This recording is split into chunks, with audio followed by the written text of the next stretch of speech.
All right, here we go. We're going live today. Good morning, good morning, good morning, good morning. All right, good morning, guys. We're gonna go live for quite a bit. I'm going on vacation this weekend for my wife's birthday. We're gonna hit up Mexico, so we're gonna be there for four days. Surprised her with this trip. She didn't know I booked it. I booked it as a birthday gift. So if you've ever been to Tulum, let me know. Let me know what we talking about. I've never been, so I've been to Cancun a bunch of times, but never Tulum. So, anyways, we got quite a bit on the agenda today. We're gonna be covering what takes men a decade to understand. Bitcoin update. Investors should be bullish. The Federal Reserve speaks, and Trump responds. Kevin O'Leary visits Don Lemon, and that's an interesting interview. Elon supposedly is giving up on EVs. Home prices are not coming down. Mayweather's scam. I don't know if you have been seeing that. That's been popping up a bunch.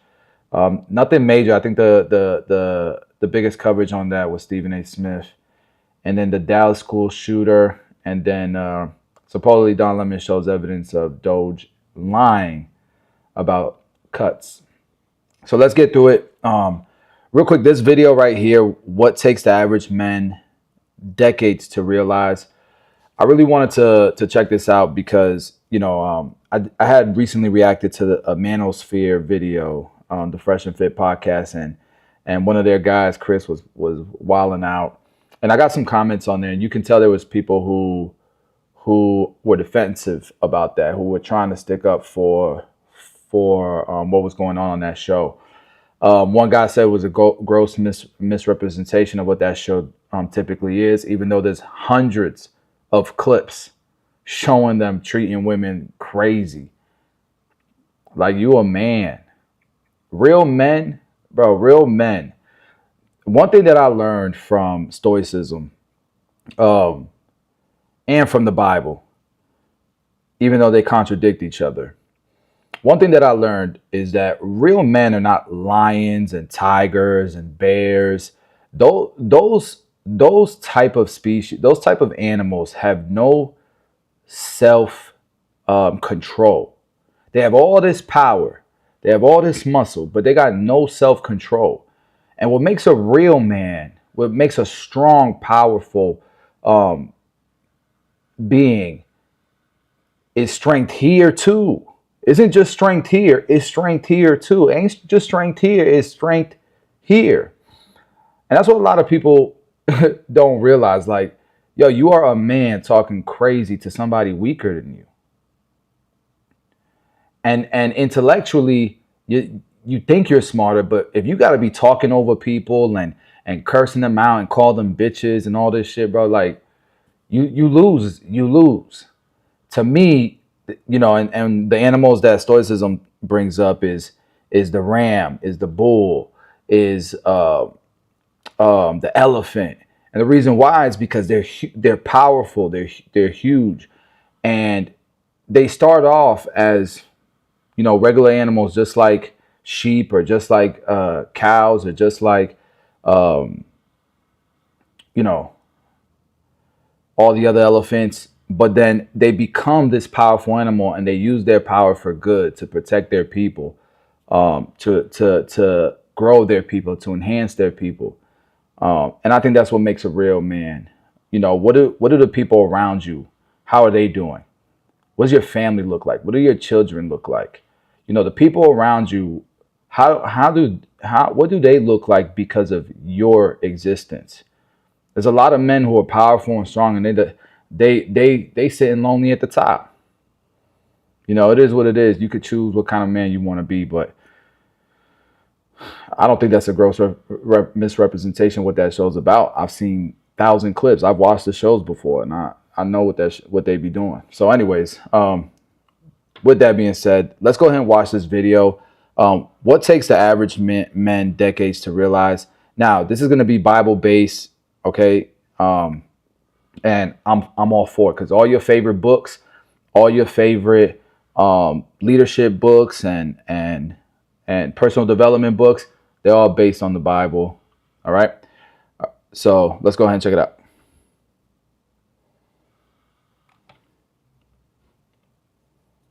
Son and of the Holy Spirit. One of my most lost and wandering periods of life was 20 to 25. I had enthusiasm, vigor, energy, but I lacked a direction. I lacked a destination, and I lacked the wisdom on how to get there. What I discovered was that you needed to acquire a set of principles and characteristics and qualities that need to be acquired in a specific order in order to put your life together and to move into manhood. When we look at the universe and the way that it's designed by God, all things are held together, they say, by the power of his word.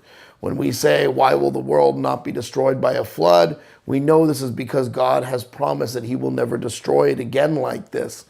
Everything that we have hinges upon the word of God and his commitment. And so number one is you have to have the integrity and a word that you don't break for anyone. When I was growing up, I remember reading books on the mafia. And they used to say, basically, you break this for no one. So what does that mean? It means who you say you are and what you say you're going to do is actually what you're going to follow through and do, whether or not anyone is watching or even knows. It is commitment, it is resolve, it is discipline. It is not about motivation. It is about having singular focus and the integrity to follow through on what you commit to. When I look at young men, oftentimes who are seeking to enter into the church, this is, and this is why I put it as number one, the first quality that I find that they're missing. They miss church for stupid reasons like the laundry or something came up or somebody had a birthday party so they don't come to a service or whatever else. They don't have the priorities in the right order and they don't have the stick-to-itiveness to stick with what the long-term vision is because the long-term vision is based on the small incremental decisions that you make week by week. This is the same reason that people don't reach their fitness goals, simply because they don't put it on their calendar and they don't follow through and they let life, quote unquote, get in the way, and so they don't make the progress. Consistency and discipline over motivation. People always want to be motivated. How do you stay motivated? You don't, bro. It's a daily battle in here, bro. You know, you got to look at yourself in the mirror and say, you got to fight those thoughts in your head that tell you chill, relax. And you got to say, nah, hell nah, let's go. Nah, let's go. Come on. Discipline and consistency over motivation. That's the key. Well said. Number two, and this one I would. And by the way, that's something I teach my son and my daughter. Very, very important. You know, what you do behind closed doors is who you truly are. So whenever you're behind closed doors and nobody's there, ask yourself, would you do that if people knew you were going to do that? Would you do it? And not necessarily if people knew you were going to do that. Would you do that if, you know, if people asked you what type of person you are, or if you had to ask yourself what type of person you are, is that who you want to be? If it ain't, don't do it behind closed doors when it's easy to do it. Because that ain't keeping your word, right? Power. Because when you're, and this one I would describe as a super progress. Number two, and this one I would describe as a superpower. Because when you're young, you see so many opportunities that you don't understand which one of them is a distraction, a rabbit hole, a loss of time, and a loss of energy. And so you need a cheat code for bypassing the things that are going to waste your time, which is so precious at this point. And the number one way to do that is find somebody who is more successful than you in whatever area you want to find success. Meaning, don't go to the priest and ask him necessarily about career advice if his whole adulthood has been a priest. He probably doesn't know that much or understand that much about developing one's career in sales or investing Okay, or moving Father. up the corporate ladder. You need to find someone who specializes in that. But if you want instruction on how to develop your prayer life, how to be a person of integrity, how to love God more, then by all means, the priest is the right man for that job. And what I'm saying to you is this: where people who are naive see possibilities, those who are experienced see reality. And so oftentimes those who've been successful have trod the path of wandering around, but they're able to show you the direct and succinct way of getting there. And so it is that you have to do well at taking direction. And this means that you have to trust, because when someone tells you to do something, it may or may not make sense. And it may or may not make sense because you don't have the perspective that they do. Even if they explain it to you, it may not resonate with you, but that doesn't matter. You have to have an almost blind obedience, not to them telling you what to do, but to them giving you advice that you voluntarily take on your own. Number 3, this I think is the one that men have the hardest time with, and there's probably more pitfalls and slip ups than Well, before any we of go the to other number ones on 3, this list, which is before we go with number 3, there's so many men who think they're real men and they got an ego that'll never allow them to find a mentor. You know, I forget who I've heard this from, but you know, in order to become a leader, you got to know how to follow. The best leaders are the best followers first. We all have to go through an internship in life. If not, who are you fooling? Why would I follow you if you're pretending to be somebody who's all wise person when it's just really your ego? Because you ain't really been through nothing. You know, there's a lot of shit that goes on in this world. There's a lot of variables. You know, even I was talking to one of my mentors, and something that he recently said to me, and this has nothing to do with like business or finance. This is marriage. And one thing he said to me is like, man, at your age, you know, I've been with my wife 20 years, guys. 20 years I've been with my wife. And I'm 36. Whoa. And one of the things that he said to me, because he has been with his wife for longer than I have. He met his wife in middle school. And he said to me, man, one of the things that I wish I would have done at your age, even when your marriage is going good, still go to marriage counseling. Still, it's you most people go to marriage counseling, for example, or work on their marriage when things are bad. Don't wait till things get bad to work on your marriage. Constantly work on your marriage, bro. And you'll be so much happier, and your sex life will be amazing, and you won't be distracted by all the noise that's around you, because as you become more successful and the money and status increases, you know, men start to, you know, it's in your nature, right? Men start to you know, what's the word, get curious. And so you got to be careful with that. That is not what God is telling you should be doing, right? So that's the devil trying to get your attention. And so, you know, that's one thing that mentorship will help you with, because I've never thought of it that way. You're right. You know, like, don't work on your marriage. Don't go to marriage counseling. Don't do all these things when things are getting tough, when you feel like things need to be fixed. Do it now while things are great, because things could always be greater. And if they're great, imagine if they're greater, right? So I really love that advice. Find a mentor.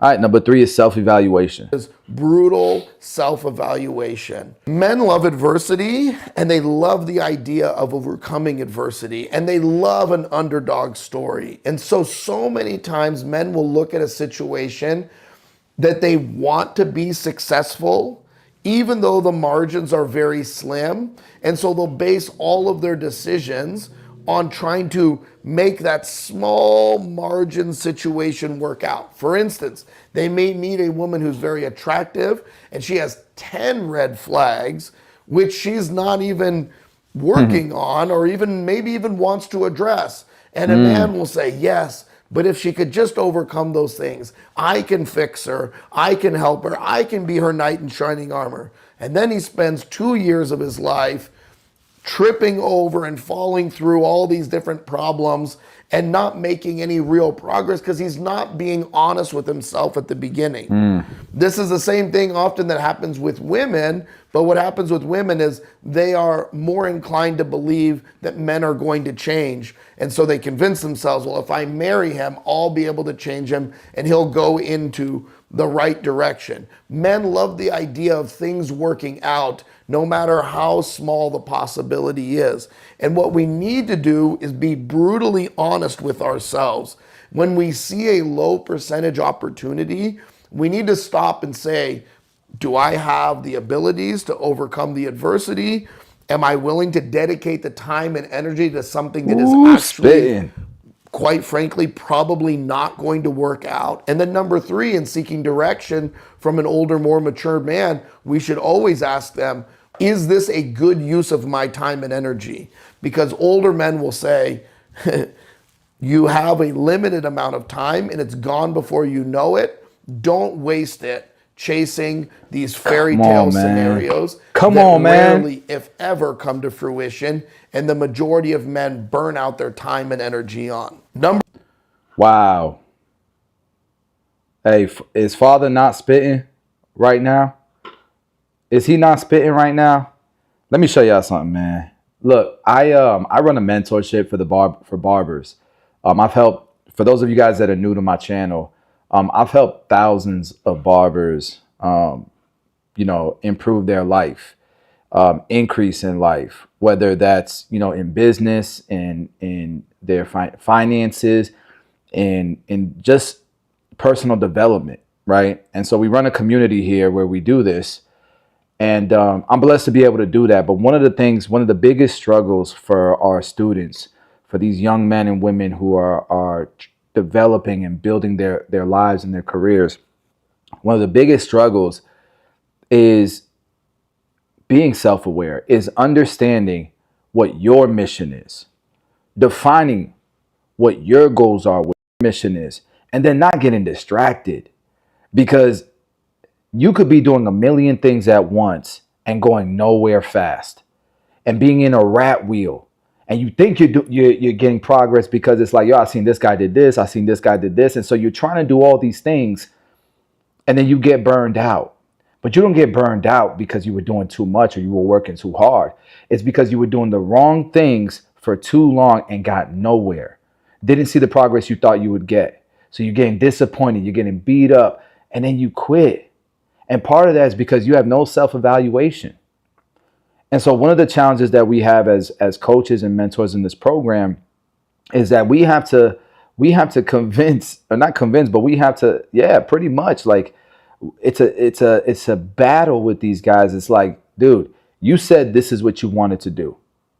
You said you wanted financial freedom, but now you want to go into a suite. You say you want financial freedom, but you're talking about day trading. That's another job. You want this, you want that, but you're doing this. Just focus on one thing. Be great at one thing at a time. I'm not telling you to do anything I didn't do. And when I didn't do the thing I'm telling you to do, it didn't go well for me.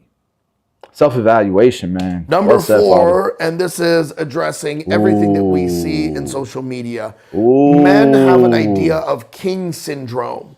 King syndrome is where you see an influencer who's going to restaurants and buying expensive things. He's wearing expensive watches, maybe has jewelry, he's in an expensive car. He has, an entourage. He has women who are catering to his needs. It is the king syndrome. He believes that he's going to find fulfillment in life by having everyone around him take care of him. It's actually kind of like a baby. A real man utilizes his king status in order to lead and develop the people around him so that they're able to reach their full potential. Listen, I did not watch this video. And in the beginning of the video, what did I say? Is a real man, what real men do. It's not what you're seeing in the manosphere, bro. In these videos that I watch. It ain't. Run that back, Father. Run that back, Father. Run that back, Father. Is where you see an influencer who's going to restaurants and buying expensive things. He's wearing expensive watches, maybe has jewelry, he's in an expensive car. He has, an entourage. He has women who are catering to his needs. It is the king syndrome. He believes that he's going to find fulfillment in life by having everyone around him take care of him.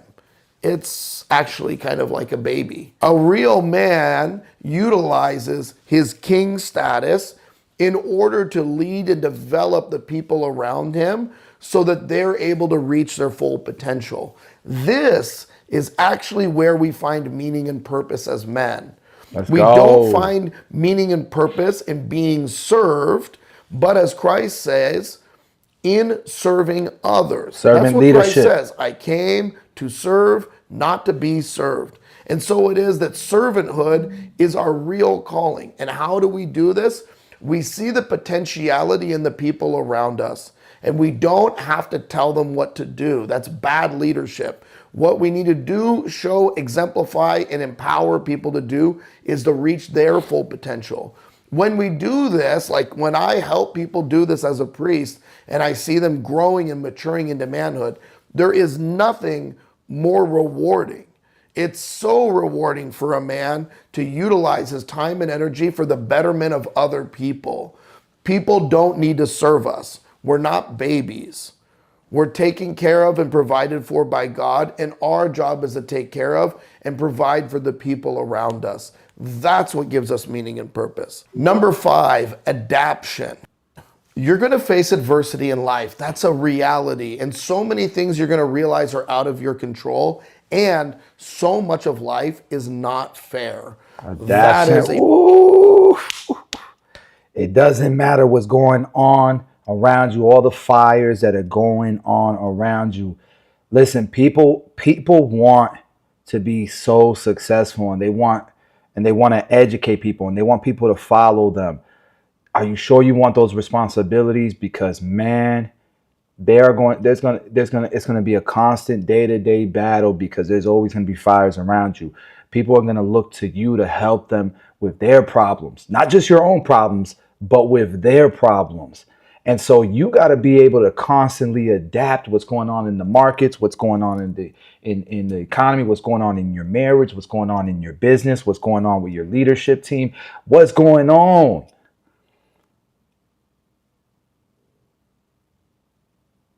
And you got to have thick skin. You got to be able to adapt, baby. How many people get lost, get left behind by technology? Get left behind by technology, just that. Get left behind by trends because they're stubborn. You got to be able to adapt, baby. Man, this is gems. It's a very hard lesson to learn when you're moving from very controlled environments like school and home life to uncontrolled circumstances that you find out in the world. And so it is that you need to learn how to control yourself in all of those environments, and you need to learn to adapt to adversity. So the kids, they said, how is this any different than a wife submitting and serving her husband within a traditional Christian marriage? I'm not sure that there is any difference, but I don't understand your point. I think a wife should submit and serve her husband, but a husband's there to serve his wife too. And I think a lot of people miss that point. Look, my wife does things that I don't agree with necessarily. My wife does. She doesn't want to be a CEO. She don't want to be a business woman. I see a lot of men that are like, yo, my wife don't make money. My wife, she's not ambitious. My wife is ambitious in her own way. She's a bit ambitious about our children and making sure that they are good. She's ambitious about me. She's ambitious about her family, her parents, her brothers. She's ambitious in all the right ways, man, because that's what she wants to be ambitious about. And we make it work. And I serve her to make sure that she has the platform to be ambitious about the things that she wants to be. So to give you an example, I own businesses. I own barbershops. I'm like, yo, babe, Listen, you do hair, you got a suite, people look up to you. Why you don't open a salon? She doesn't want she doesn't want a leadership role. She doesn't want that drama. She doesn't want to be responsible for a bunch of adults. And a lot of men would kind of get angry about that. So because I still got to get her a spot. So, I pay for a suite. That suite costs $6,000 or $7,000 a month, guys, is what I pay for the building that she's in. And it's not profitable.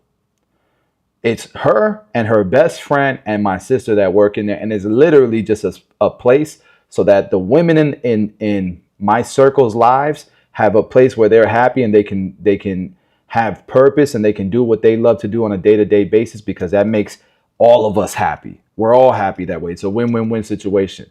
And so my wife serves her family, she serves me, but I'm serving her as well. We are one. We are one. And so her opinions matter too, just as much. And you don't really see that with a lot of the guys. That's not the mentality a lot of people a lot of men in the manosphere have. And that's why they don't have marriage. They don't have a long-term marriage. And if they do, they want all these women and stuff. And like, bro, I don't want all that headache. Man, I need one good, amazing woman and I'm good. But hey, let's continue. If you don't agree with me, don't agree with me. But I ain't gonna get old and not have a wife that could wipe my ass, bro. Don't see adversity as a closed door. See adversity as a challenge to find the solution, to lockpick the door, and to open up the potentiality of that situation. Too many men have 2 or 3 doors shut in their face in their early 20s or early 30s, and by the time that's happened, they've lost all of their zeal because they feel like their life was going to beat them down or things are going to be too hard. And the reality is look, even many people who've been successful in business will tell you that they failed at umpteen businesses before they were successful with one. And so it isn't that we're failing as in falling down, but we're failing as in falling forward. We constantly want to be upgrading our ability to problem solve, find solutions, and navigate situations that are not in our favor. And adaptation has to be our attitude. And by the way, this is true in marriage as well. Because in 20 years, a person can change. You have to be able to adapt if you truly love that person. If that's truly your best friend, you have to be able to adapt. Because if it ain't your best friend, then why are you with that person? Right? And what ends up happening is things change. Women's, for example, my wife, we had 2 kids together, and not to be talking so much about my personal life, but she loved the idea of being a stay-at-home mother, and she did it for 7 years. And then she got depressed because she felt like, as the kids got older, she had no purpose anymore. And so, I had to be there to serve her and listen to her and think about what can I do to adapt in that moment to turn things around. And the same thing is true for men. As men, there are things that we want, that we need, and we're not always getting, right? And we have to figure out what it is that has changed those things, adapt to it, come up with solutions, and fix that problem. Not dwell on it, not sink and drown because of it. Regardless if it's marriage, regardless if it's your sex life, regardless if it's your business life, you have to be able to adapt. So, okay, I see. Here's some more context. In number 4, he mentions people taking care of the man based on his king status and being baby, making it seem like it's a negative. But when marriage, a submissive wife don't baby her husband. That's not what he meant by that. That's not what he meant by that. He meant by a leadership role where you think you're a king because people serve you. Right? You ever seen a picture of the king on like a sled, and there's a bunch of people pulling the sled, and the king's like this? That's what a lot of people think being a king is. Where what he's saying is the king is actually the guy in the front of the line pulling the sled. And on that sled is probably the women and children. That is a king. That's the point he's trying to make. So hopefully that helps you out. As a 46-year-old man, I have a lot of influence on young guys as they trust me. I preach the same principles as Father Moses is teaching. I fortunately got his info from my father. That's awesome, bro. That's awesome, Will. What's my opinion on Andrew Tate? Yeah, we can get into that later on. I like a lot of the things that Andrew Tate says, and I dislike a lot of the things that he says too. I think when it comes to women, he's obviously not somebody good to follow. I think when it comes to being a man and adaptation, he's a great person to follow. When it comes to King syndrome, I don't think he's a great person to follow. When it comes to self-evaluation, I think he's a good person to follow. He talks about finding mentors. That's a good thing. Keeping your word. I mean, he keeps his word, whether you agree with what what he believes in or you don't. He does keep his word. So he at the end of the day, I don't think he's perfect, just like any other man. And you can find the glass half full with Andrew Tate without a doubt, in my opinion. I think that's a big problem now, is that they have no source of information to draw from. The Bible. And that was the biggest thing for me with so much information, so much noise that's out there. And again, like, I'm not pushing my faith towards anybody. If you're Muslim and you read the Quran or whatever it is, you need faith. I think that should be, if the world leaned on faith more as their source of information, it would resolve a lot of confusion, a lot of depression, I feel like, because the truth is in there. A lot of truth is in there. All right, so let's continue on this. There's only a little bit left. That is baked into our soul. If you take these 5 principles that I've laid out today, they're going to equip you to do something very important, which is set goals, set desires, and then navigate on how to get there. These should include finding a wife, developing a career, cultivating children, and most importantly, deepening your relationship with Christ so that you can be Christ to the people around you. You have to rely on these principles in order to have that godlike character and that wisdom, and rely on other men to show you how to be transported from boyhood into manhood and to become like Christ, which is such a high and noble calling and a worthy calling and a wonderful calling. Sorry. God bless you. If you haven't noticed by this gray beard, this channel is peak boomer content, which also means it's peak boomer technology. Now, we've upgraded the camera, but what we really need is somebody to offer their artistic vision on developing the look and the feel of this channel. And that was great. Listen, you don't think I keep all that stuff in mind? So the kid Wavy says, keep in mind, you and your wife start dating and marriage in a different dating market, bro. Please. Women these days are a fraction of what your own wives are based on. Listen to me. Let me tell you a little bit about myself. Okay. I've been in this, bro. I'm a kid that was in the streets, bro. I started drinking, partying when I was 12 years old. Smoking, drinking, all this stuff when I was 12 years old. I was driving a car illegally, had my own whip driving when I was 14 years old. In the streets, messing with girls at 14 years old, girls older than me, girls my age, and my wife knows this stuff. She knows I was no good back then. She changed my life around. The one thing that saved me was basketball. I was one of the best basketball players in the region. I got regional player of the year, conference player of the year. I was in the Florida All-Star game. I had a 1.7 GPA, made the paper, was ineligible. I played one full season of high school basketball and still played in college, just so you guys have an idea. Okay. So, I understand what's going on. And in my high school, girls were pregnant left and right. They were pregnant left and right. We had a whole building just for pregnant girls, 14, 15, 16-year-old girls pregnant. And the shit was cool back then. It was normal. Bro, sneaking out, taking your parents' car, shit like that was normal back then. Is it a different market today? Sure, because of how you meet women and all that stuff. But the streets was crazy when I was growing up.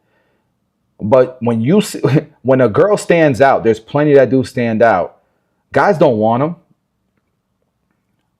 Guys don't want they don't put themselves in a position or in a place to find women who aren't out and about, who ain't at parties, who ain't at clubs, who ain't, over here in Ybor City, who ain't over here in South Beach. Guys don't put themselves in that position. You're meeting them online. You're getting caught up with these thirst traps. My wife wasn't doing that in high school. She wasn't doing none of that shit in high school. She was barely allowed out the house. The first time I got to hang out with my wife outside of school was in the living room with her parents. you know, uh, dude, it. Trust me, the market is still there because I ain't raising my daughter that way. There's plenty in my circle. The fathers in my circle, the men in my circle ain't raising those women, those girls. I got a close friend of mine who used to be used to be a barber. He used to work at our shop. He's a pastor, and he's got a family of 4 girls, beautiful young women now. Most of them are in college now, graduated high school. They cannot find a good man. All these guys just want to be these manosphere guys talking about their body count and all this shit. They can't find a man that they can take seriously, that really wants to have marriage and stuff at a young age. So, this whole idea that the market is different and stuff, it's the same shit. And you got people my age that are teaching men to do the same shit that we was doing. And you leading them astray is the real issue. So I'm not buying none of that. The one thing that I've always done is I've valued a good family, a good marriage, because I didn't have that shit growing up. My father was not a good husband. Like the one thing I've always wanted was a good nuclear family, and I knew, and to me that was that was my purpose, that was the goal. So yeah. All right, let's move on to the next thing. I thought that was a great video. I'm glad that we started the morning off with that. Let's switch gears a little bit. Yeah, women have been the same. Only difference today is there's more exposure. Absolutely. The only difference today is there's more exposure, but they've been the same. My generation was Black Planet, was Mi Gente, was MySpace, AIM. What on AOL Messenger? Do you know the work that was done on AOL Messenger, bro? Come on, my OGs. Y'all know what I'm talking about. All right. Anyways, let's switch gears a little bit. We're gonna go into a Bitcoin update. I was asked yesterday, Basio, what do you think about Bitcoin as an investment? Oh, look, Freak Nick. Come on, man. What? Bro, what we talking about? It was wild out there, bro. It was wild out there. Hey, they pointed it out. Damn, that's nostalgic right there. Anyways, I came along before the internet. That too, even before AOL, before all of that. Same thing, bro. Before I was around. I remember when BlackBerry and the Sidekick were a good thing, but I remember when beepers were a big thing. Now we getting old. When beepers were a big thing, where I remember all you had was phone lines, and I don't know if you guys remember this. We keep being on the on the topic, but back then there used to be chat rooms for phone lines. So I'm talking about when there was no cell phones. When you pick up a phone in your house and somebody picks up the other phone, they can hear your conversation. And I remember we used to call into these numbers, and it would be like a group call, and there'd be girls on there and all that, and there would be different rooms, and you would be like trying to talk to girls on there and stuff. It pretty hilarious, bro. That's how that generation was, man. Anyways, you had to go to the skating rink, the movie, And that's where you would meet girls. Anyways, again, let's try to switch gears here. Let's try to switch gears here, because now the OGs in here, we starting to become unrelatable to the chat.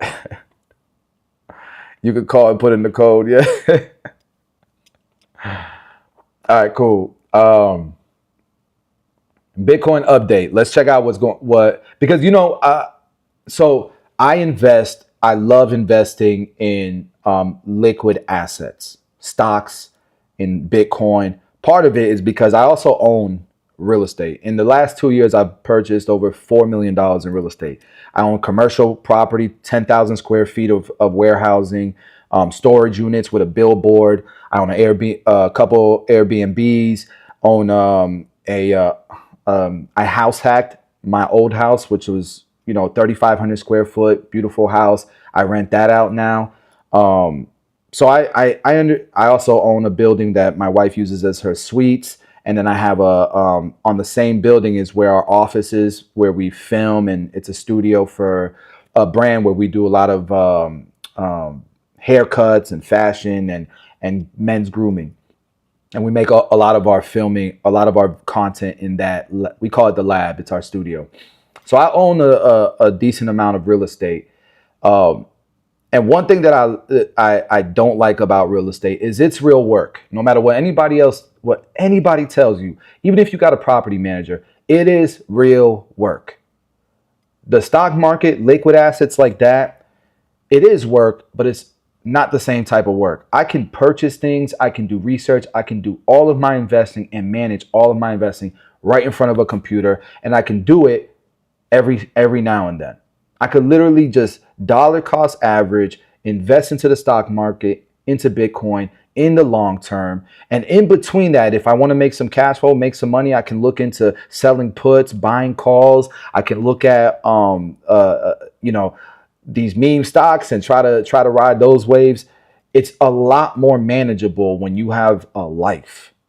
And I think that's the key is we do all this shit so that we can have more life. But when you're doing too many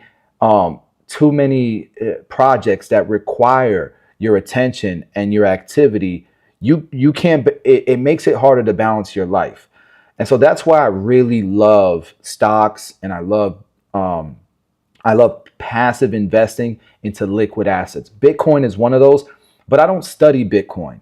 I've made money off of the Shibas, off of the Doge coins, all that shit, but it was just fun to me, and it was FOMO, where I still invest in cryptocurrency, but I'm just dollar cost averaging. I put $100 a week into Bitcoin. I put $50 a week into XRP, and I just dollar cost average. If it goes down, if it goes up, it's all good. I'm in it for the long term. Nonetheless, people wanted to look into it. So let's look at a Bitcoin update, especially with what's going on in the market, what's going on in the economy. They say Bitcoin is supposed to be an asset when inflation is high that does well, like gold. But I don't know that that's true. So let's check out some content here. And I figured, why not do it with Anthony Pompliano, who's supposed to know a lot about Bitcoin. I could be wrong. For anybody who's a Bitcoin expert, what's your opinion on Anthony? We've got a lot to discuss today. Gold's outperforming Bitcoin, and people are confused. China is kicking our ass in manufacturing, but there's light at the end of the tunnel. We're going through a brand new paradigm shift, and Wall Street experts, they're all chiming in. And then there's a brand new fundraise that I think all of you are going to pay attention to if you hold Bitcoin. We're live today from the desk of Anthony Pompliano.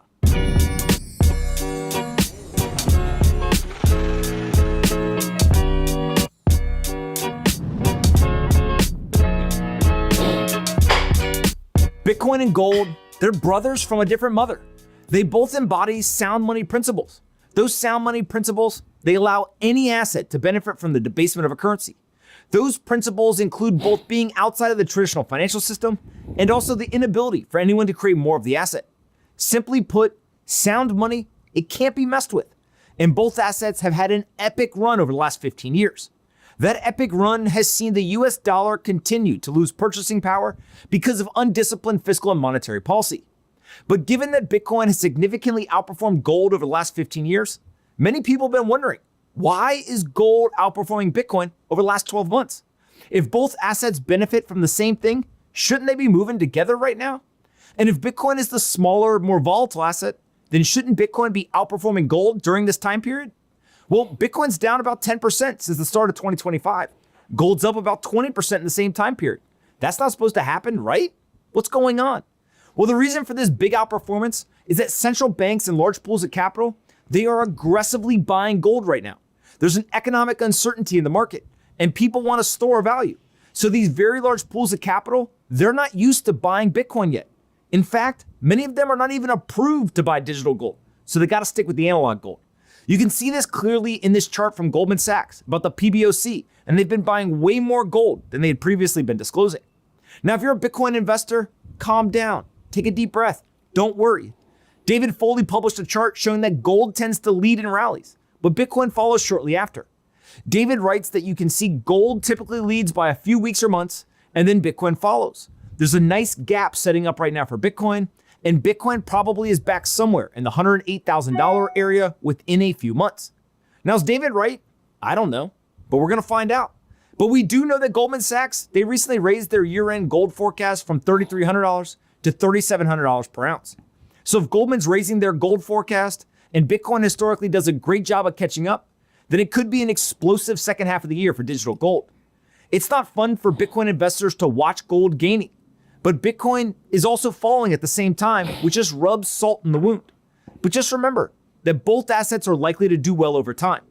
The government, they can't stop printing money, and sound money is undefeated, regardless of whether it's analog or digital. We're headed to a brand new at the same time. My apologies. Per ounce. So if Goldman's raising their gold forecast and Bitcoin historically does a great job of catching up, then it could be an explosive second half of the year for digital gold. It's not fun for Bitcoin investors to watch gold gaining, but Bitcoin is also falling at the same time, which just rubs salt in the wound. But just remember that both assets are likely to do well over time. The government, they can't stop printing money, and sound money is undefeated, regardless of whether it's analog or digital.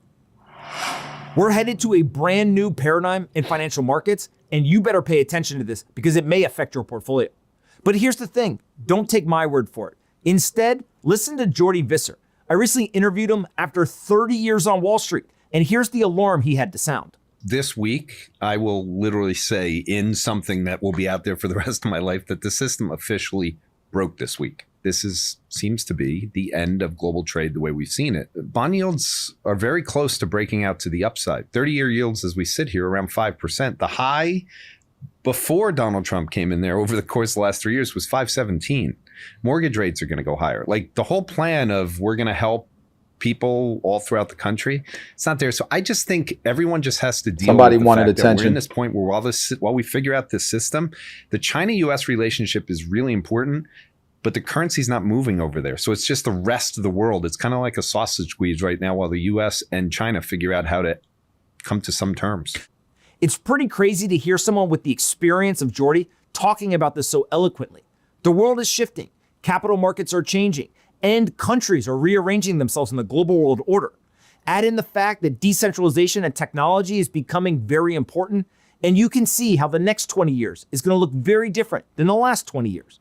But Jordy's not the only one talking about this. Instead, listen to Ray Dalio. He runs the largest hedge fund in the world, and he's issuing a very similar type of caution. I think that right now we are at a decision-making point and very close to a recession. And I'm worried about something worse than a recession if this isn't handled well. A recession is 2 negative quarters of GDP, and whether it goes slightly there, we always have those things. We have something that's much more profound. We have a breaking down of the monetary order. We are going to change the monetary order because we cannot spend the amounts of money, so we have that problem. And when we talk about the dollar and we talk about tariffs, we have that. We are having profound changes in our domestic order, how ruling is existing, and we're having profound changes in the world order. Such times are very much like the 1930s. I've studied history, and this repeats over and over again. So if you take tariffs, if you take debt, if you take the rising power challenging the existing power, if you take those factors and look at the factors, those changes in the orders, the systems, are very, very disruptive. How that's handled could produce something that is much worse than a recession. So there you have it. Ray Dalio, Jordy Visser, and many others all talking about this paradigm shift from the old world to the new world. The United States is trying to make sure that we continue to win in this new world, just like we did in the old one. But you and your portfolio, you got to do the work. You got to listen to all the data, and you've got to be able to be nimble. Because when the world changes, there's winners and there's losers, and you want to make sure that you end up on the right side of the equation. China just produced a robot war dog. It can walk, run, hide, seek, and fire a gun. And it's scary as hell. But obviously, this is the future of warfare. See, here's the thing that everyone seems to be missing in the recent economic debate. We are in a massive technology competition with China. Both countries are racing to create better weapons, better factories, and better products. But these weapons and products, they're not being built in your grandpa's factory. The idea that we have some sweatshop with people physically making things, that's completely outdated and uninformed. You want to see what manufacturing facilities in China look like? Here you go. Look at this. Now, these look like giant technology centers that are at the cutting edge of innovation. That's what manufacturing is today, both in the United States and in China. I started thinking about this when I saw a recent survey from the Cato Institute. It asked the question if America would be better off if more people worked in manufacturing. 80% of Americans agreed yes. But when they asked those same survey respondents, would you be better off working in a factory? Only 25% of Americans agreed. That's because people still think that factories are the same from 50 years ago. But take a look today at what Tesla or SpaceX factories look like. Take a look at any technology-enabled factory floor, maybe like Hadrian or Base Power. These companies are more like technology companies than they are old-school manufacturers. The people are very skilled. They get paid well, they enjoy their jobs, and they take pride in the company's mission.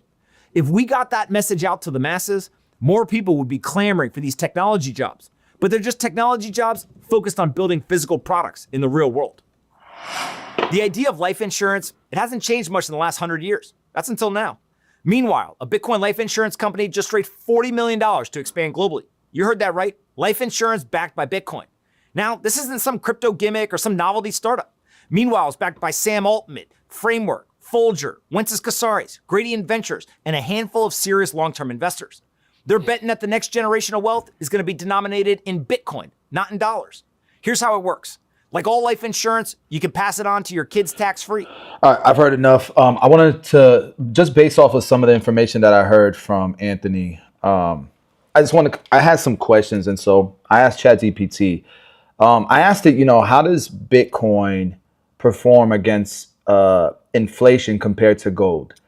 And essentially what it came up with, the summary is that gold is a much more reliable long-term hedge to inflation. It is stable, and it's in the last 20 years has performed at 9% returns, 9% returns. And the main reason is because of inflation. A lot of people, when I listen to these Bitcoin gurus, I don't say that in a derogatory way or to offend. It's just for lack of a better word. A lot of times they will say that Bitcoin's a great hedge against inflation, but the data is not showing that. What the data shows is that it's very volatile. There's been extreme growth, but it's starting to grow less. I think the returns have been like 30%. Which is insane, but it's starting to. I think they expect it to be 20% moving forward, and then going lower and lower as the Bitcoin supply starts to come down because there's a hard cap, right? But what they say is it's not inflation driven; it's liquidity driven, and and part of why it does well during scary times is because a lot of liquidity moves from the stock markets, from real estate, from gold sometimes. When people don't trust government, the liquidity moves. And a lot of times it will go to Bitcoin. And that's when Bitcoin's price starts to increase. Not just that, but when there's stimulus, when the Federal Reserve is printing money, a lot of that money that gets put into the economy, the money supply or M2, that money supply a fraction of it, a portion of it is going to go into Bitcoin. And that's what drives its growth. And so if you think with the fear of the economy, all of that, it's not going to get better, that it's going to either stay the same for a while or it's going to get worse, then you might want to have some Bitcoin. Doesn't mean you, but it doesn't, Bitcoin does not replace gold because it doesn't perform the same. Hopefully that makes sense. So I think most financial advisors, and I'm not one and I'm not giving you advice, but I think most would say diversify into each of them. Now, that's not how you build wealth, but that's how you protect your net worth pretty much. And a lot of people who these financial advisors are talking to, because a lot of people who got nothing, they, you make some money, you think that a financial advisor is there to help you build wealth. And they will in the long term, don't get me wrong, but you could literally just put your money in the long term in the S&P 500 and do exactly what a financial advisor would do for you, right? But most financial advisors' jobs are to maintain and manage people who are already wealthy. During these turmoils, what rich people want to do is not lose money. Okay. And so they diversify into different things. They move money around according to what's going on in the economy. And financial advisors are great at doing that. So for me, I'm young. So I still dollar cost average into the stock market, into real estate, into gold, into Bitcoin. I don't have any gold. I might have some exposure within a mutual fund, but I'm not 100% sure. I've never been a huge fan of gold since we left the gold standard. But between Bitcoin, some safe companies, some good companies, I think I do pretty well with hedging against inflation. And then my own actual businesses. I do think that businesses are a good hedge against inflation because when you own a business and you can control the prices of your services and your products, then you can adapt to whatever's going on in the market. Especially if it's a business within an industry that isn't affected so much by what's going on in the world, right? And so that's why I started to diversify my portfolio. I used to be just in the barbering industry. The problem with that was when the pandemic hit and it shut down all the barbers and we were like last in line to be able to reopen, that was scary. Even though my business did great during that time, it was still scary. And the reason why I did great was because I was able to still sell products, but my barbershops were shut down. So the barbershops didn't do good, but my product line in the barbering industry still did because barbers were still doing house calls. But that still scared me. So then we started to diversify in businesses in other industries. So now we're in the trucking industry, we're in the financial industry, and some others, right? And so that makes me feel better. I'm diversified. So whatever's going on in the world, I have some type of asset that'll still pay the bills. And I'm able to control the services and the prices. So I love owning businesses as a hedge to inflation. I love Bitcoin and I love stocks. Hopefully that makes sense.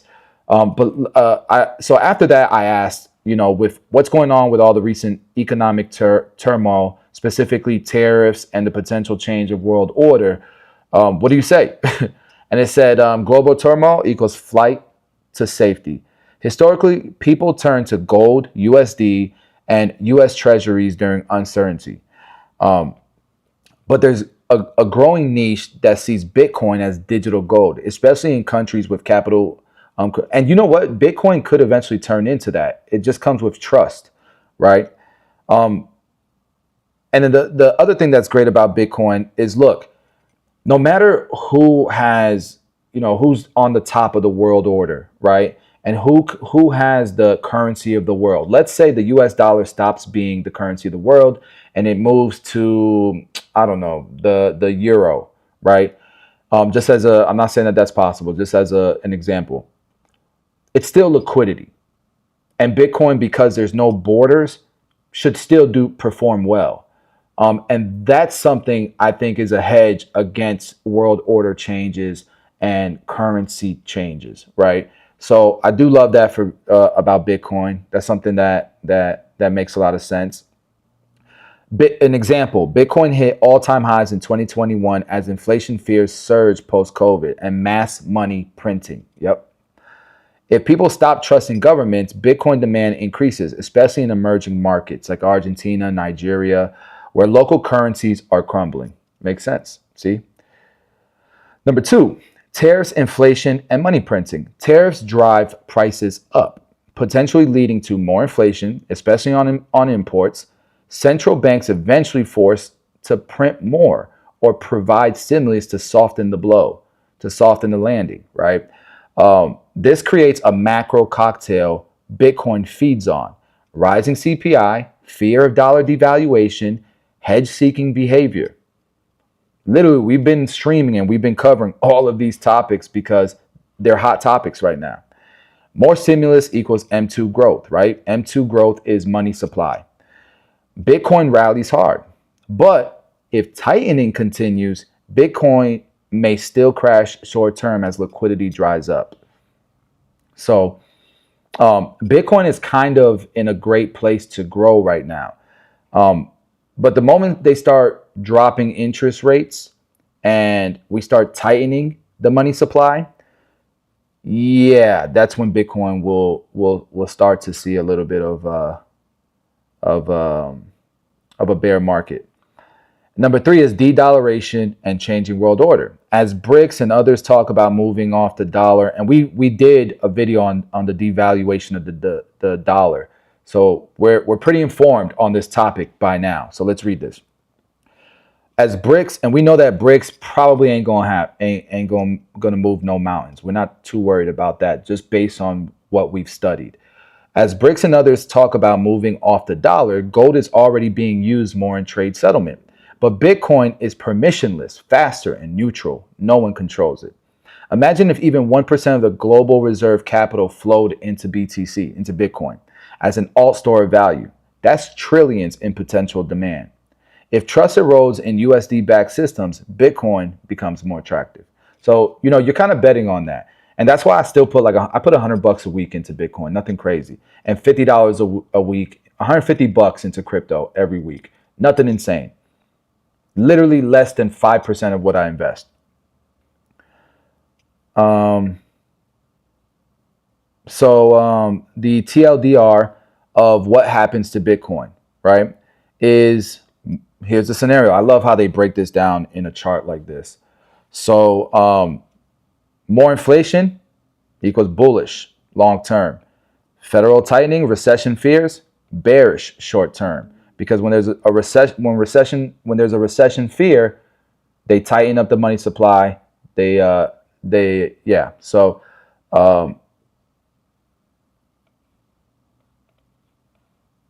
up the money supply. Currency devaluation in emergency markets, bullish.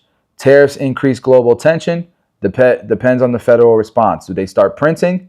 That means Bitcoin goes up. Do they start tightening? That means Bitcoin goes down. Right now, as it is, the Federal Reserve is not tightening. It doesn't look like. They're scared. And we're going to go over what the Federal Reserve, Jerome Powell just recently said yesterday. We're going to go over that video because he's not talking about tightening up, I don't think. Not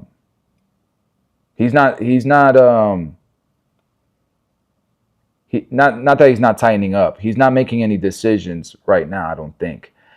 De-dollarization gains steam, so bullish. And then war, unrest, censorship, bullish. So if you guys want to screenshot that, that is your cheat sheet when it comes to Bitcoin, depending on what's going on in the world.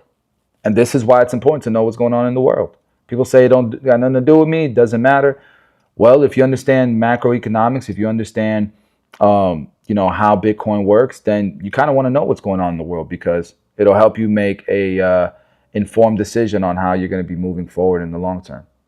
And so the final take is that Bitcoin is not yet a stable inflation hedge, but it's increasingly becoming a long-term bet on decentralized, non-sovereign financial systems. The more chaotic the world becomes, the more attractive that bet looks. Yeah. That was really, really good. So that's Bitcoin. That's a Bitcoin update. For those of you guys who've been wondering, how Bitcoin relates to all of this that we've been covering the past few days, there's your answer. All right, next we're going to look at this video where this guy is saying that investors should be bullish. I want to see what his take is on this, because there's a lot of people that they're scared. It's extreme fear right now. They are bearish. And, Warren Buffett says when there's extreme fear, be greedy. So let's see if this guy is onto something. Either way, like I said, I've been dollar cost averaging. I'm still buying stocks. The one thing that I did make a mistake on is that I sold puts last month. Excuse me. Sorry. I sold puts last month, and probably the worst timing ever to do it. But the good thing is that they're long-term puts, a year and a half out. So, all right, let's watch this this opinion. Over the weekend, Jay, I'm sure, like the rest of us, you were trying to follow the bouncing balls of the headlines, right, on tariff policy. Longtime markets guy, Jay, I'm just curious, you made what of that? Well, it was disconcerting, as usual, from this White House in that it seemed like the market was going to rip. And then over the weekend, particularly the hawkish wing of the White House sort of talked that back. But I think that what investors should focus on now is what's going to happen going forward. So we're in earnings season. We've been saying for a month and a half that we need to get back into earnings season. So we're getting real data from the company. It's generally positive. And get past tax day, which we sort of already have. That's tomorrow. And so we have that news flow. And then also, if you really think about it, if you believe like us that the dovish wing of the White House has won out. So basically, That would be Besant to you? Besant, Yeah. And Hassert to Voice a of lesser- reason, an adult right, in the room. exactly. Yeah. You can be somewhat hawkish, but just phase it in, just be practical, which they obviously should have done from the beginning. Even if you kept those rates, you could phase them in over a year or two. Because that's critical to get that adjustment. Apple has to resource everything. So we're far more optimistic that the further announcements will actually be some countries agreeing to lower their tariffs, and that we've sort of hit peak tariff tantrum. Yeah, or maybe already have. And Wait a second. let me put it to you this. Wait a second. How old is this video? This video is 2 days ago. We did not hit peak. They went up to 245 on China. We ain't hit peak. This way, Jay. And we don't know what's going to happen. Tariffs are on pause. We don't know what's going to happen in 90 days. We're hoping that they're negotiating with these countries and coming up with some fair terms. And that's going to be interesting. If they're truly working with 10 other countries right now and they're getting close to an agreement, what does that look like? Because it gets us a better idea of what it's going to look like with China. And that's going to be very interesting. And it's also going to determine what happens with the stock market. So with that being said, it's interesting to watch this 2 days later because we have more context. I'm of the view that we're going to continue to rally, and here's why. So at the low, we lost somewhere around $8 trillion in market cap, which is a staggering number. And yet, the worst case scenario for tariffs, 25% of a trillion a year, that's basically 800 billion. So we discounted 10 years, right? 8 trillion, 10 years worth of tariffs. That just seems intuitively way too much to me. We have the exact same view. We use slightly different numbers, but it's 13% of US GDP. Right. And so if you do that math, that's like 0.6%. And also, even if you look at inflation, we're super bullish about inflation. The decline in oil offsets the increase, at least for the initial tariffs. And so all this pessimism about inflation we think is misplaced. So we're, not to say we were bullish a week and a half ago, but And you bought the low. we were calling 5,000. I mean, 5,000 was kind of an obvious point. It's 20% off of where we ended last year. So I think it's not that we determined that, but it's encouraging that the market was playing it that way. Because even before the Trump walking it back, 5,000 was acting as a pretty good inflection point. We went a little bit below it, but even when there's terrible news is coming back. So that's why we're bullish. We think we're in a 5,000 to 6,000 range, which is super wide. But as you were indicating, Ali, that that's real wide. There's going to be a lot of news flow, and we're actually reinitiated our 60. If he thinks it's going to be from 5,000 to 6,000, right? That's what I'm saying. You don't want to time this market. You just want a dollar cost average, because that's wide as hell. You're talking about 20% drops is a recession, right? So he's talking about recession or bull market. These analysts, bro. And to answer your question, Bandit Angie, I actually made a video where I go in pretty deep on how tariffs affect small businesses. It's right here. It's called Why Small Businesses in America Are Struggling. And I break it down step by step. This isn't a reaction video. This is actual me breaking it down. So definitely check that out if you're interested on how tariffs are affecting small businesses from someone who's a small business. So let's continue. The 600 target for the end of the year with back-ended, focus, because we really need to get the tax bill and get greater clarity on tariffs before you can get super bullish. So Jay, you're pretty bullish compared to others on Wall Street. And I'm curious, given all these unknowns, how are you viewing recession risks from the market perspective? We have Goldman Sachs that just came out. They have a 45% probability. JPM forecasting a mild recession. What do you see for the end of the year? Well, we're forecasting 1% to 2%, and we don't do the probability game because then you sort of always are right. You can say, oh, well, there's a 40% chance Trump wins, and he wins. You're like, oh, look, we were right. 40. So we take a stand. So we're 1% to 2%. We don't think the tariffs are that material. We do think the Fed is way too tight. When you say 1% to 2%, you mean GDP? Growth, yes. Got it. So, but the issue is that the Fed's super tight, which nobody seems to care about. They're hammering the housing sector.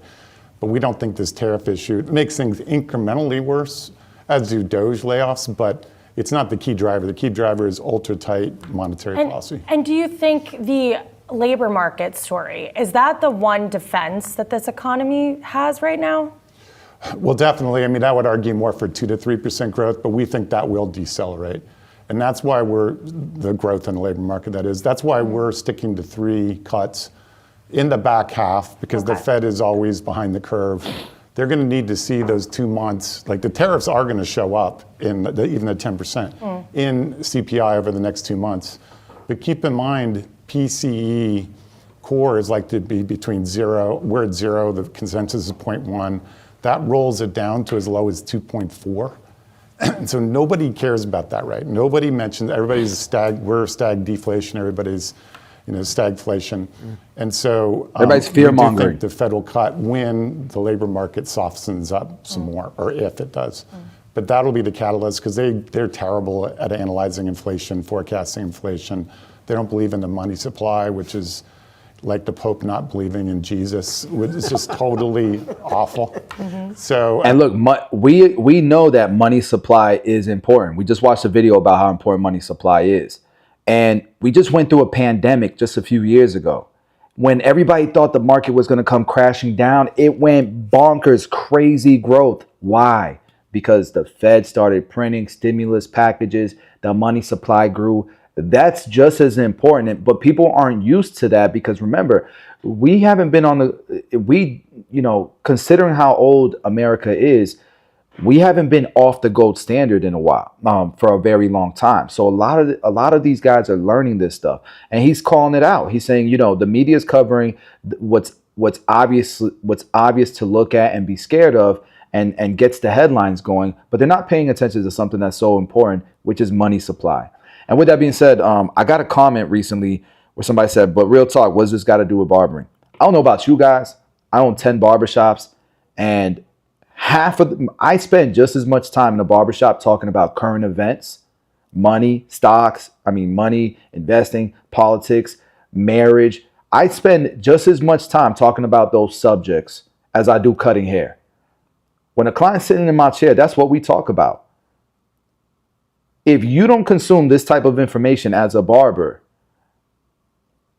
what a boring ass barbershop. The barbershop is one of the last places where you can still speak about topics like this without being worried about getting canceled. It's the last of a dying breed. And so, no, this has nothing to do with barbering. And I know I'm a barber. I know that's what my channel was about, haircut tutorials. But I haven't cut hair in a barbershop in years. but I still have to think about current events. And when I was in a barbershop, this is what I did, bro. I talked about current events, and this is why people love coming to my shop. It's because they can come to the shop and they could talk to somebody who actually spends time getting educated on the information, not just spitting out a whole bunch of regurgitated shit, man. I brought value to the table, not just with an amazing service, a professional service, a great haircut, but I brought value here as well. People came for the whole package, baby. The whole package. So has a lot to do with barbering. They're going to be late as usual, but we do think they'll act in the second half. Jay, let me ask you, all this tariff discussion and debate, what does it mean for another issue you raised there, which is front and center for investors as well, which is extending those tax cuts? Mm-hmm. Well, we became incrementally bearish. So we had a 7,000 target, which assumed an 18% corporate tax rate. Because it's not that complicated. If you lower corporate taxes, earnings go up and the price target goes up. Some people don't seem to fully appreciate that. And by the way, economic growth goes up because you hire more people. But with this populist bent, notwithstanding the dovish wing potentially winning out, the whole Republican Party has gotten very populist, so it's anti-corporate. So they're going to favor the personal tax cuts over the corporate tax cuts. That's a problem for growth at the margin, but you just have to be realistic. So I think 66, or in other words, no big corporate tax decrease, hopefully no increase as well. 6,600 target on the S&P 500. You might be even more bullish than I am, and that's saying something. But could you just quickly tell us what's the math, the earnings and the multiple math that gets us to 6,600? Fortunately, it's simple. Okay. So, and we're looking at next year's earnings. So if tariffs do hurt this year's earnings, we think that the adjustment will occur by next year. Those have come down a little bit, but they're at roughly $300. So we do think a 22 multiple with a pro-business, notwithstanding the populism, but generally pro-business administration is reasonable, and lower rates. We do need lower rates to really justify 22 So times. 23 times? Or 22 times. 22 times 300 in earnings. Yeah, right. So that's pretty easy 66. math. Okay. It's also easy math in that earnings tend to grow 10% a year because of retained earnings. We were at 6,000 last year, roughly. That was our target. And so 6,600 is kind of a boring, if there were no tariffs, that would be a boring target. Wow. He still thinks we're going to hit our targets. And basically, he thinks we're going to hit our targets because pretty much he thinks we're going to hit our targets because before the tariffs, it was a boring target. It was a slam dunk. For sure, we were hitting that target. Tariffs have made it a little bit more difficult, but he still thinks we're going to hit it. That was 2 days ago. I wonder how he feels about it now. Oh, this guy right here. He tends to have a lot of conviction in what he says. The money supply will continue to shrink. Why? Because wages are largely stagnant. Corporations exercise lobbying to get tax breaks and tariff reprieve, and inflation hurts the average American more. Yeah, maybe we're gonna see, but at the same time, we don't know. Let's continue to study here. That was interesting. Interesting take. And it makes a lot more sense just because of the prerequisites, right? The stuff we've been watching previously to that video. All right. Next, let's listen to the Federal Reserve. Jerome Powell, he spoke yesterday. And so Jerome Powell spoke yesterday, and then Trump responded talking about, get his ass out of here. So I want to watch what Jerome Powell had to say and what caused Trump to get pissed off. He does not like Jerome Powell. He does not like the Federal Reserve. Yeah, I don't know if you guys remember when Trump got elected, they were asking Jerome Powell if he's gonna step down, if Trump's gonna fire him, and he didn't really want to answer the question. So yeah. Anyways, let's watch this. Warnings yet when it comes to the economic impact of President Trump's tariffs. We are listening in on that. We're going to bring you some more of those key details. Fair to say, though, Wall Street understandably keeping a very close eye on this. Joining me now, business journalist and the host of Public Radio's Full Disclosure, Robin Farzad. Robin, good to have you here. So just a little bit of what we have heard so far from Chair Powell talking about the level of tariff increases he said is significantly larger than what's anticipated, and the economic effects will be too. He says that includes higher inflation and slower growth. These are stark comments. They're very direct comments, especially coming from Jerome Powell. Yeah, and it throws a monkey wrench kind of into his dual mandate of keep inflation under control and keep unemployment low. So what do you do if it's an exogenous shock? I mean, the playbook says you could go back to 1930 and look at the Smoot-Hawley tariff, and that was only 17 years after the Federal Reserve was founded. So you only have so much of a precedent to go on. Do you hike? Do you keep rates where they are right now? Do you give in to the White House and slash rates? It is a multi-trillion-dollar question. Multi-trillion-dollar question. I mean, what more do you need to hear from him? What more do you think Wall Street and investors are listening for? Because those comments off the top are a lot. Right. So if Wall Street at this point, are you rooting for bad news or good news? We're still creating a good amount of jobs, 5 years after the onset of this pandemic and this financial crisis. Remember, unemployment shot up to the teens. So prices are still a concern. There are still inflationary pressures across the economy. And if suddenly this gives cloud cover to a lot of companies preemptively, car makers, apparel makers, Walmart, Target, to go out and hike prices just purely in anticipation of inflation, and also the crackdown on immigration is on the margin inflationary. It's not going to free his hand to cut rates the way many people in MAGA and the White House and traders on Wall Street are romancing. Right. There's also, leading into these comments, you have the World Trade Organization now forecasting that the tariffs from President Trump and that resulting fallout are going to sharply reduce not only global, but U.S. economic growth.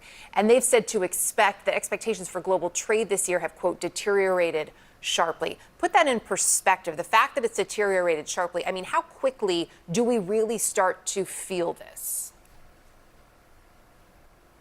You'll feel it. I mean, the perception and the shock just from a couple of weeks ago where he came out with that poster.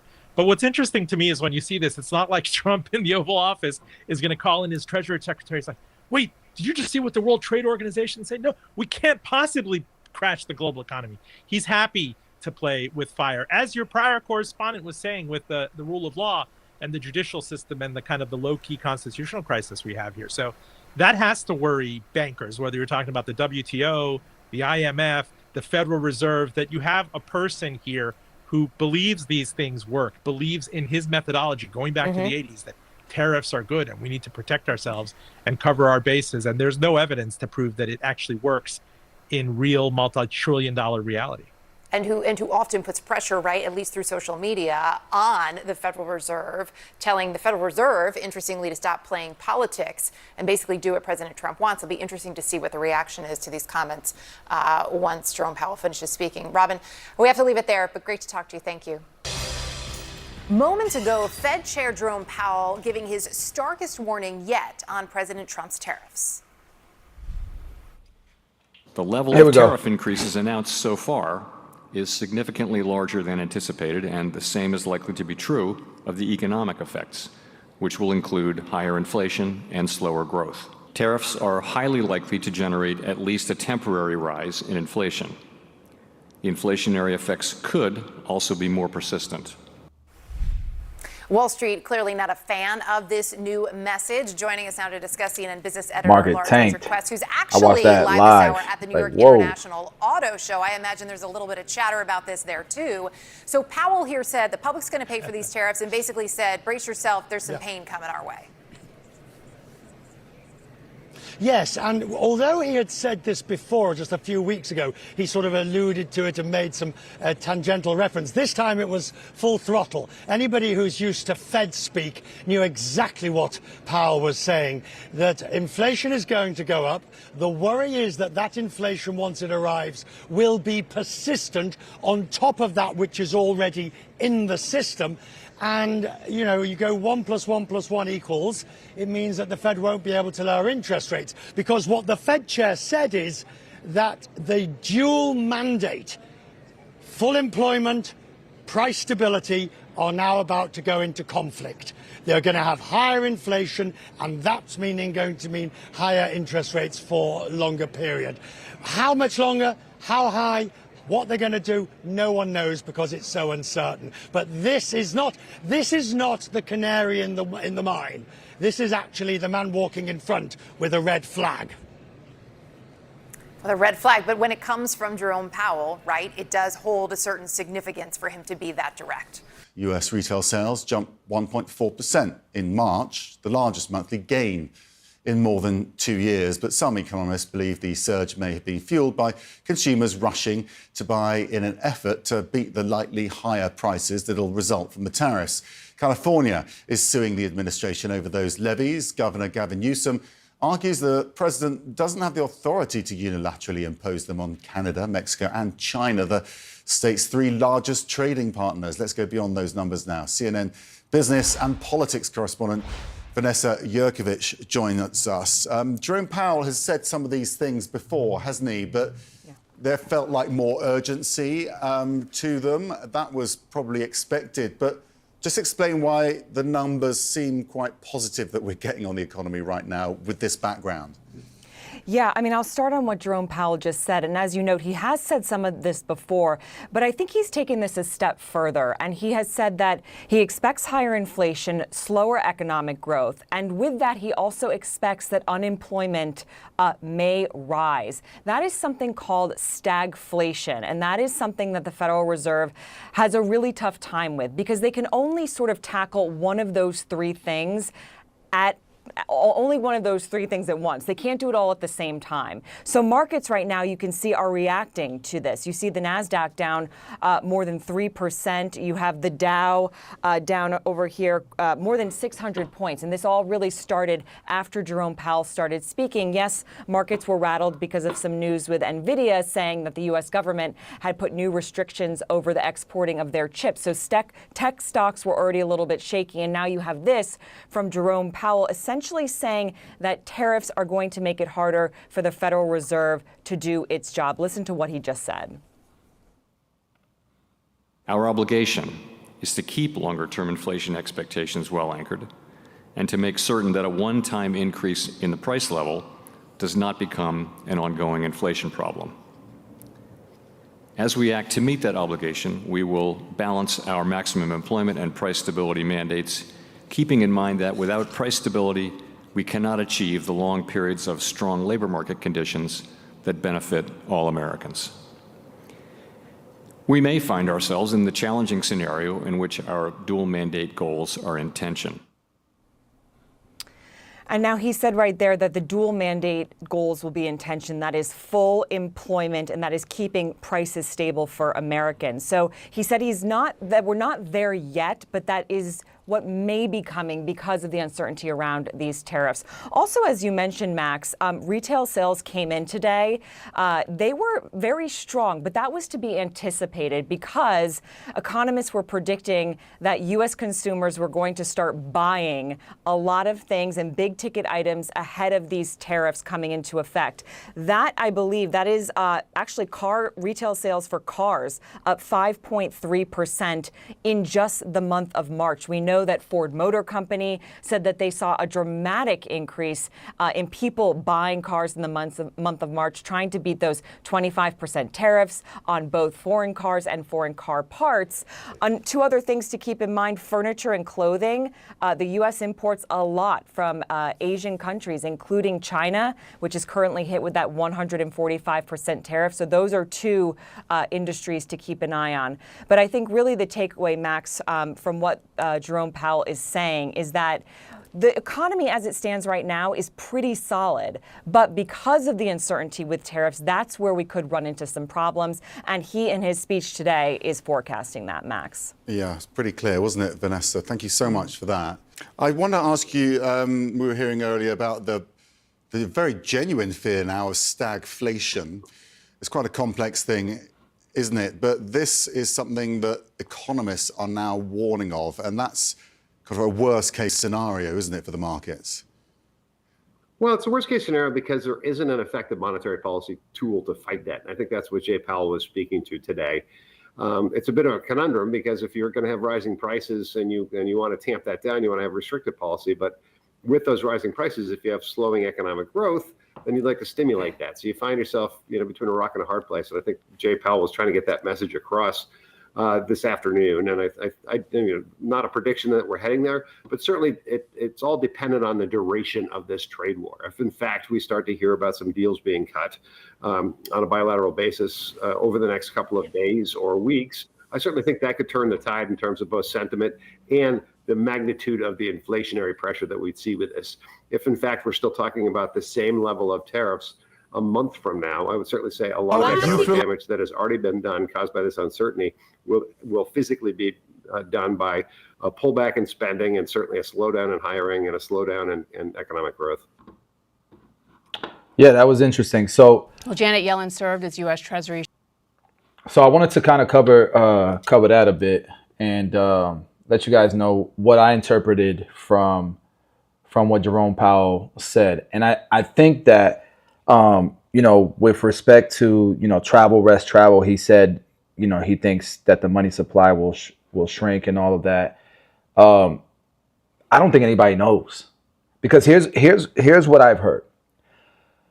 What's happening right now is the tariffs are being super, super aggressive.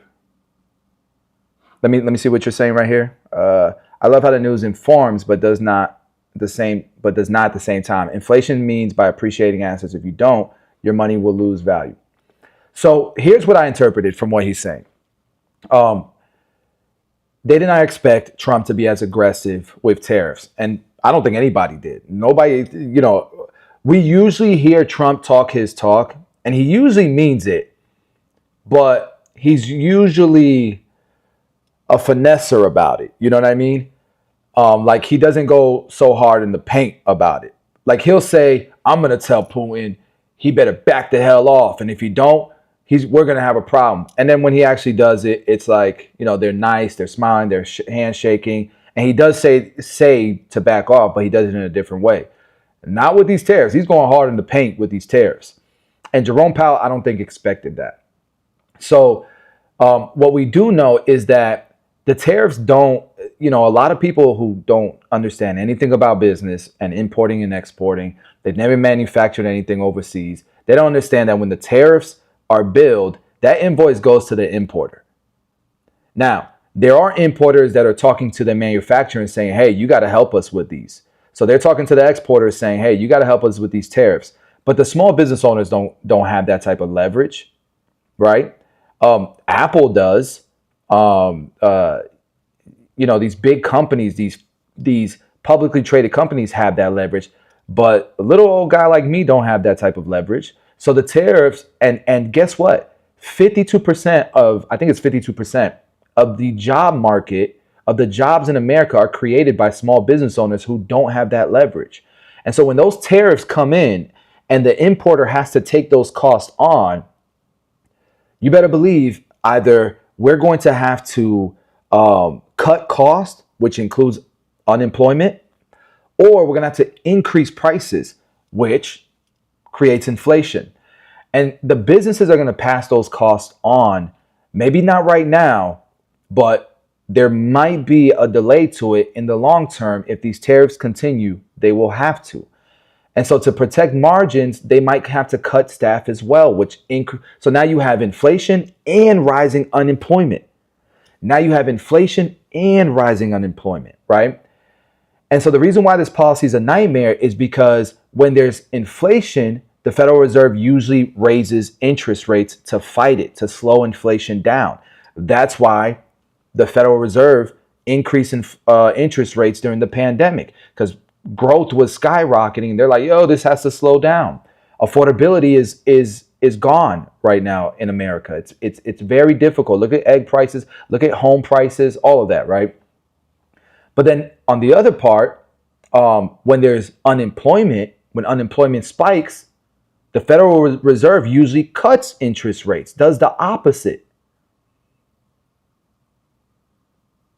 And so when you have both the unemployment and you have inflation, and then the Federal Reserve has a scenario where they have to raise interest rates, but they also have a scenario where they have to lower interest rates, that is what creates stagflation. And that is not good for an economy, okay? And so right now, what I'm seeing is Jerome Powell is kind of boxed in. He's got to wait it out. He's got to see what's going to be more painful. And based on what's more painful, he's going to have to make a decision. Nobody knows. So we all have our opinions. We all have, our theories, but nobody really knows. And guess what? The people who get hit the hardest isn't the ultra wealthy, and it's not the poor. It's the small business owners and the middle class. And then the poor are going to be super affected by it. And guess what? The ultra wealthy, they're going to be Gucci regardless. They already got their money. You feel me? So interest rates affect your rent, but ultra wealthy people do not want a bad economy. They're going to be wealthy regardless, but these guys want to continue to make money. So they need a thriving lower class.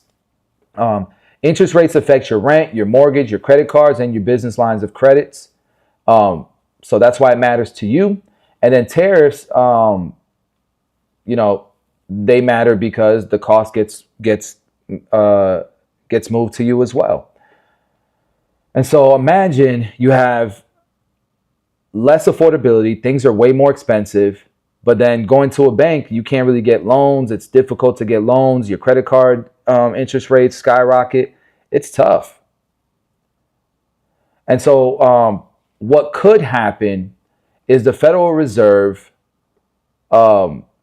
pauses hikes on interest rates if the job numbers start to tank. And that's what Trump wants. Trump wants interest rates to be dropped, I believe. We're going to watch a video in just a bit to see how Trump responded to Jerome Powell, because he already did. But if inflation stays hot, they're going to have to keep the rates higher, which hurts jobs even more. And so right now the Federal Reserve has to play chicken with this economy. They're hoping something gives before everything breaks. They're hoping something gives before everything breaks. And I think that's what Ray Dalio is talking about. That's what Ray Dalio is scared of. He's not scared about a recession. That's a temporary thing. He's scared about, this going way too long and then everything breaks. And now we have a whole new economy. We at that point, man, I'm just pray.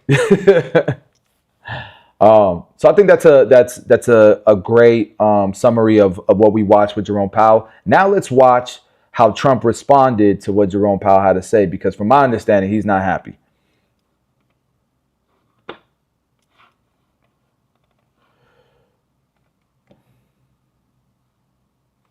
Have breaking news this morning. I gotta say, it's breaking news that made the market sit up straight. President Trump, just a short time ago, declared on social media that the termination of Federal Reserve Chair Jerome Powell, quote, cannot come fast enough. So these are the strongest words the president has said out loud or written out loud, floating the idea of dismissing the Fed chair. A move that's legally questionable, not clear he could fire him if he wanted to.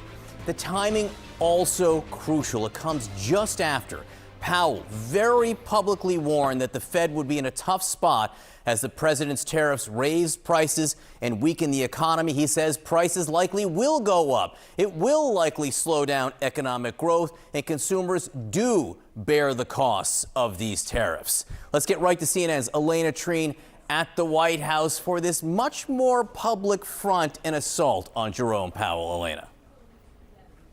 That's right. This is really, I think, a breaking point of their relationship, or really hitting a fever pitch, I should say, with what the president is saying this morning. Just to read a little bit of what he wrote. He wrote, quote, Jerome Powell of the Fed, who is always too late and wrong, he said in all caps, yesterday issued a report which was another and typical complete mess. He went on to say that Powell's termination could not come fast enough. Now, as you mentioned, John, this comes just a day after Jerome Powell spoke in Chicago yesterday and gave his starkest warning yet of the potential economic fallout of President Donald Trump's tariff policies. He said essentially that he believed tariffs would create a, quote, challenging scenario for the central bank, and really putting some of their two main goals, which is, of course, having stable inflation and also a healthy labor market, at odds. Now, just to give you a step back and give you a little more insight into the relationship between the president and Jerome Powell. It's one that has always been tense and fraught going back years now. And the president has repeatedly, and not just in this term, but also in his first term,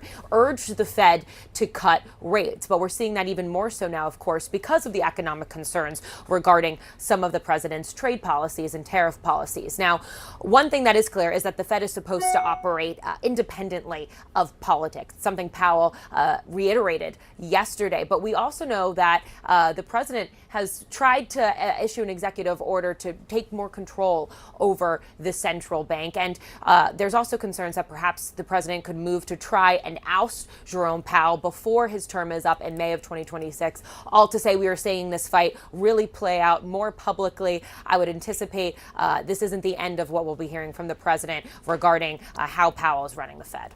Yeah, it does not seem the president liked what Jerome Powell had to say yesterday. The president of the United States went directly after Fed Chair Jerome Powell, saying his termination cannot come fast enough. Damn. My question to you, our question to you this morning is a simple legal one, although I'm not sure there's a simple legal answer. Is there ever? Can the president terminate the Fed chair? Well, the simple legal answer, John, is we don't know for sure. If you look at the state of law as it exists at this moment here, as we sit in April 2025, the answer is no. And that's because of a U.S. Supreme Court case that goes back to 1935 called Humphrey's Executor, which says in these multi-member agencies, these independent agencies like the FTC, the SEC, and here the Fed, the president can only remove those members for cause, meaning if the person has done a horrible job, has been absent, that kind of thing. And so that would protect the Fed chair. However, there has been a growing movement by this administration and by prior administrations to challenge that law and to say that essentially, no, it's up to the president if he wants to fire these people, and there's no limitations on why he could fire them. And John, really important to note, if the president does fire Chairman Powell, there will be a lawsuit. Obviously, the stakes will be very high, but that may not be the case that decides this, because there's another case involving the firing of other board members of other boards of the FTC and the National Merit Protection Board that's already up at the Supreme Court. The Supreme Court has not decided yet whether they'll take it, but that one's way ahead of this potential case in terms of the procedure here. But the stakes here are huge. I think it's only a matter of time before one of these cases reaches the Supreme Court, and that'll tell us exactly how much power the president has to fire the Fed chair and other independent appointees within the executive branch. I mean, I feel like we have to use Boasberg's words against you when it comes to saying that it hasn't been legally tested. I'm going to say none of their responses has been satisfactory. That is not a satisfactory response, Ellie. We need it to be cut and dry. Yes or no? I wish I could give you a yes or no, Kate. It would be irresponsible for me. What I will say is, right now, the answer is no, we can't fire him, but that could change. How about that? Yeah, and only add one complication is there are people who think that even if the Supreme Court steps in and rules on the FTC thing. Oh, was this the thing you were talking about, the definition of an agency? They may try to have a carve out for the Fed. I mean, it's even uncertain on top of its uncertainty here, Ellie. But it really makes it interesting when the president goes after the Fed chair so publicly. Ellie Holding, counselor, thank you very much for explaining so much. Let's get right to CNN early start anchor and business correspondent Rahel Solomon. The U.S. was already in a trade war. Now the president's kind of in a Fed war also. It's a lot of drama, a lot of shit going on. Example of Trump sort of railing against the Federal Reserve Chair for what he called. You also have the issues with Iran coming up. Trump had to tell Israel not to bomb Iran. We can't be fighting that shit too. You know, that was the downfall of a lot of the world powers, right? So like Rome was fighting too many things at once.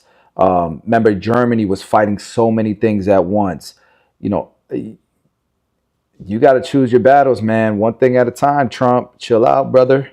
He calls the chair not lowering rates as he would like America to. first, but damn. These comments yesterday, John, from Jay Powell, I thought were so interesting, less because of what he said, but more so how he said it. I found his comments to be very direct, Very clear, very little room for ambiguity, which isn't always the way Jay Powell speaks. He said, look, these tariffs will almost certainly mean higher inflation, at least for the rest of this year, and higher unemployment for the rest of this year, and slower growth.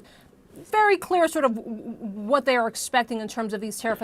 All right, we got it. We got enough information, I think. I got the point. I got a good feeling of what's going on. With that being said, man, I think that was good to hear. Catch Jerome Powell. If you guys ever get a chance to catch him speak live, definitely check it out because it's important. Guys, I got to end this live stream early today. Unfortunately, I'm going to come back. I got to run some errands, and then I'm going to come back later this afternoon and continue to live stream because we still have a whole bunch of topics to cover here. And so before I go to Mexico this weekend, I definitely want to leave you guys with some dope content. All right, I'll catch y'all on the live stream later today. It'll probably be around 3 o'clock-ish, 2:30, 3 o'clock-ish when I get back on. Y'all have a good one.